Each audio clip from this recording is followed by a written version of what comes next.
Hey everyone, Ashley here from Adventures Across and welcome to my channel. So today I wanted to do a video on my reflections of working on a certified naturally grown farm. So as some of you may know or may not know, I have been working on this farm. It's a 12-acre farm and we grow all of our food naturally here, vegetables. I've been working here since February and we're in Wisconsin, so it's a zone 4/5 climate zone. And yeah, so I've been working here since February, so it's about 9 months, 8 or 9 months. So I wanted to do a video on my reflections of working here and what I have learned. So why did I choose to work here? I have a huge passion for growing food. It's like I love food and I know that I can grow it, so why would I go to the store and pay for it?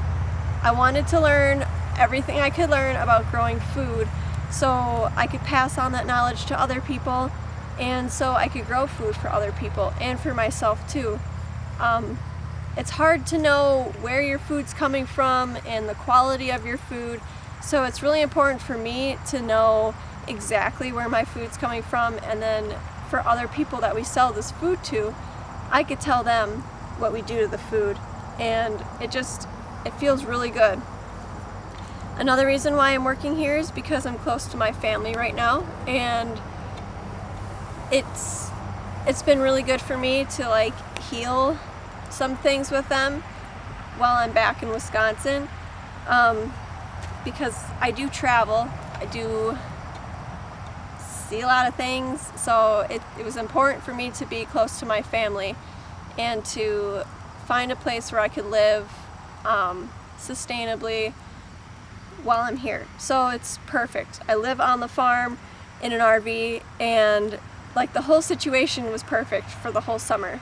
Another reason I am working here is because I have a vision, I have a dream for the future, and it is to have this place where there's food forests, permaculture food forests, and there's vegetables growing, there's like every single food that you could think of, well, I mean plant food that you could think of, that grows on the site.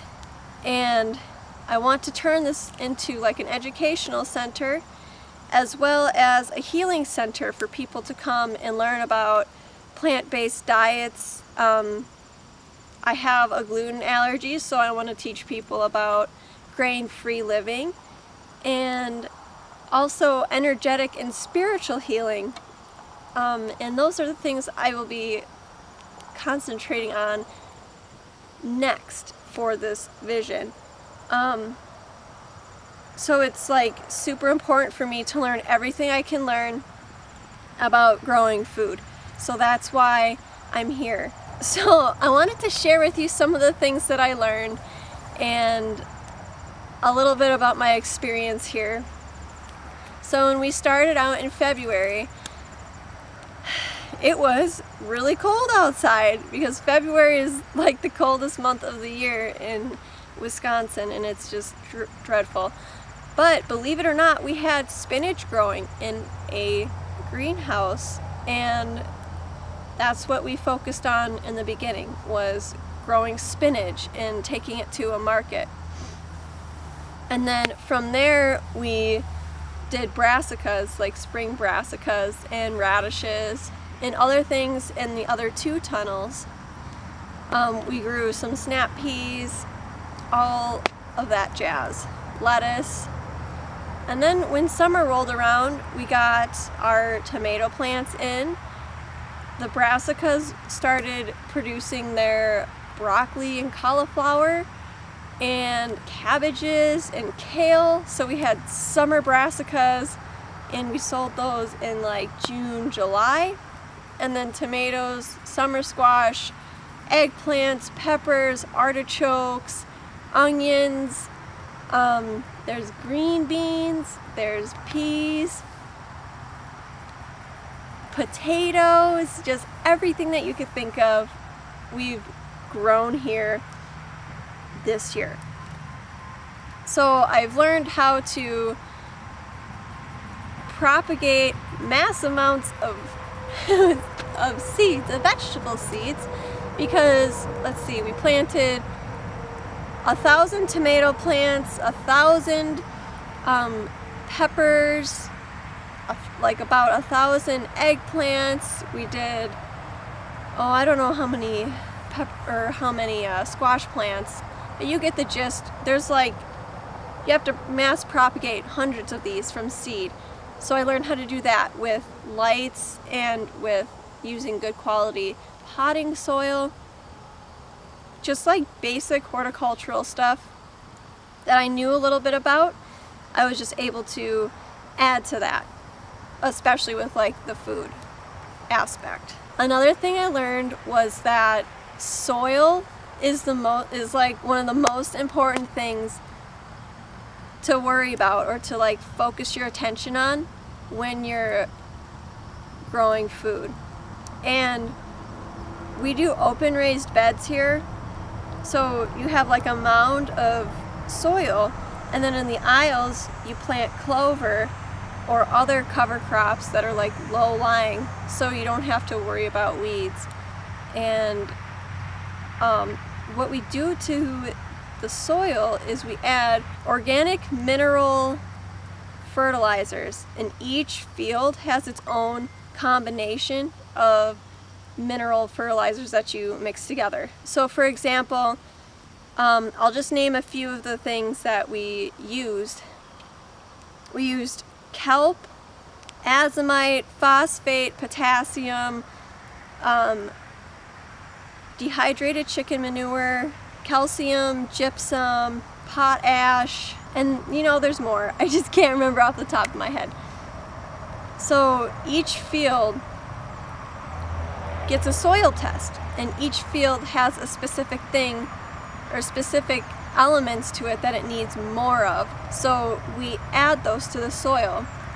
And in Wisconsin, we've got really hard clay soil, and like where we are farming, it used to be a cornfield, and the cornfields are, I could go into this, but I don't really want to beat the horse here, but yeah, they deplete the soil and add chemicals to it, so we are regenerating the soil for its entire life. So it just keeps getting better and better. And if you look at the soil here, it is like crawling with life, and it is so like, that moon sand stuff you played with and they advertised it on Nickelodeon and stuff. Our soil feels like that. It's like you can put it into a ball, but then you can like crumble it up really nicely, and it feels really good to touch the soil.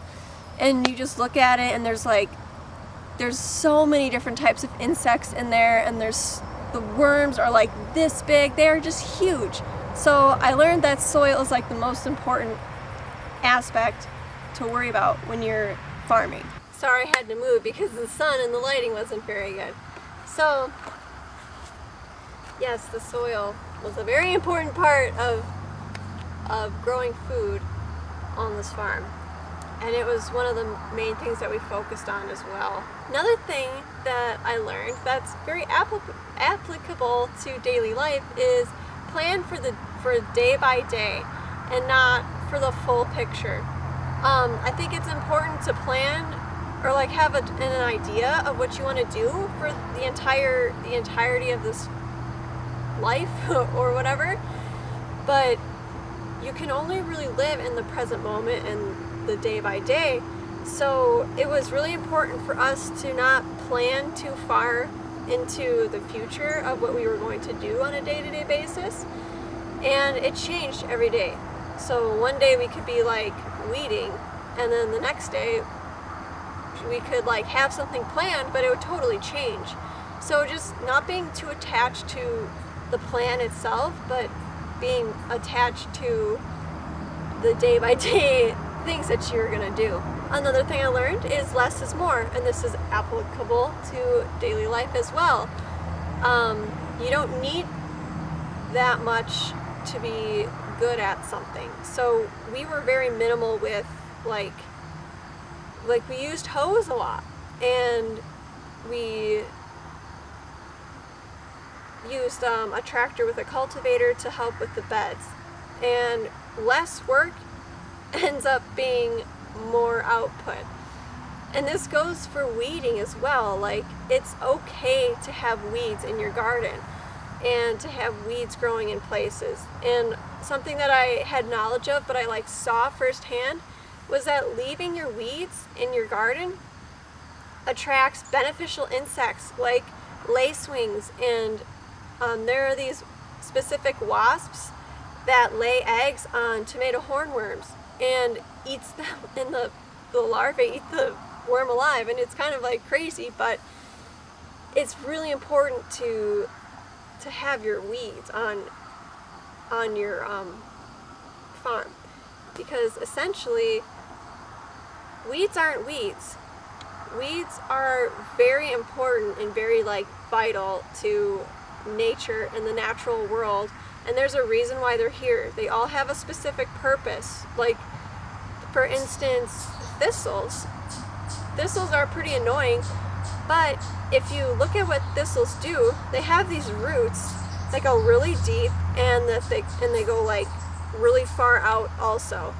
And what thistles do is they break up clay soil, so your soil's not as hard. And dandelions do the same thing.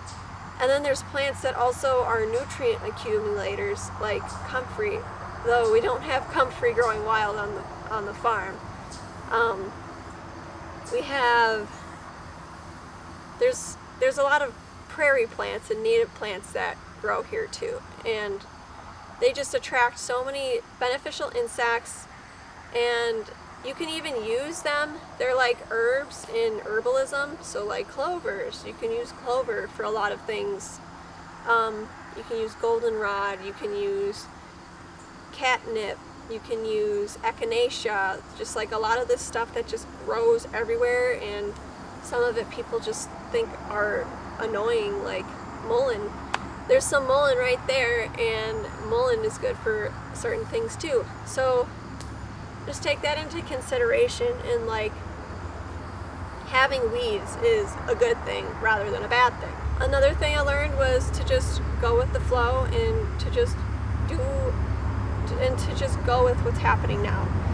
The weather is never consistent. It always changes. This year it was extremely humid, and there was a lot of fungal things going through the air, and we saw a lot of that on the plants, and it kind of sucks that happened, but it's just how things are. So if you notice something happening like that to your main crop, you could be like, oh, I should really do something different to supplement myself, and to grow other sources of food. So another thing that happened to us was we had this big field. It was maybe 2 acres, and we didn't have as many people working on the farm as previous years, so a lot of weeds took over, like the onions, and we have shelling beans. Mainly our onion crops got overtaken with weeds, so our onions are really small, but they are still very delicious, and we weren't able to get to that part of the farm. So I suppose another thing would be plant your most important stuff where you're going to be working the most, and then the other parts, maybe put storage crops like potatoes. Like, you could keep potatoes in the ground until it gets too cold out. That's a smart idea. So basically I learned a lot about plants, and I also learned and observed a lot of things in the plant spiritual realm. For instance, communicating with plants, and the symbolic nature of certain plants, and like there's different aspects to plants. It sounds kind of funny, but it's true. There's certain aspects to plants, like for instance, an ash tree. It's not like a vegetable, but an ash tree has like it's masculine versus feminine, right? So you got masculine, and then of the 4 elements, it was fire, and then it like you can match it with the planet too. And there's a book for this, and I'll put it in the down below. And so I learned stuff like that, and then like communicating with plants, like being with them and asking them, is it okay if I pick this? Are you ready for me to pick this? How are you feeling? And you intuitively get these things in your mind as to what to do with your plants. So I learned a lot about plant communication and the symbolic nature of plants too. It's really cool. So how do I plan on using this knowledge? Right now in my present, in my next 5 years of visioning, I started a Facebook page called Wandering Gardeners, and it's basically mine and Austin's personal page for work exchange, or if you just wanted to hire us in general, if you wanted to pay us, that's cool. But if you have something that you want to barter, this is a really cool way to connect with us. And we have a ton of knowledge with gardening and farming and soil regeneration, and I have a lot of knowledge about permaculture, though I've only started 2 food forests, and I haven't seen how they come up because I just started. So it takes like 5 to 10 years to actually see something with this. So there's that. And then we also do, like, Austin does art commissions, I do photography. I'm also a writer, so if you need me to edit or help you write something, that's an option. We are very into plant-based cooking, so there's like vegan. We can come to your house and cook for you and be your personal chefs or teach you how to cook. So we started this page, and we're just basically adding everything that we've learned and putting it into this page, because when we travel, we need places to stay, and a shower is nice every once in a while and such. So we're very professional, we have a lot of integrity, and we're very grateful for anything you have to offer. So I plan on sharing my knowledge and sharing my skills with anyone who resonates with this, who likes to barter, and who is on our path, on our life path. And like, it's kind of just like a mutual thing. If you feel like it would work for you and we feel like it would work for us, then we would be very happy to stay. How else I plan on doing this is with my vision and planting food forests wherever I go, like fruit trees. And I would really like to like create food forests using vegetables and like annual crops, because food forests are like based on perennial crops, which it's definitely great, but everyone likes their peppers and tomatoes, so like how can you do that permaculture style, right? So I'm interested in starting food forests for people, or rogue, wherever. Food should be free. Plants grow here. They don't need anything but sunlight, water, and the soil that they grow in. So why not make that readily available to everyone? I would like to integrate what I've learned here on this regenerative, certified, naturally grown farm into permaculture, like I said, with like the vegetables. So that is all I have for you today. Those were my reflections on working on this certified naturally grown farm.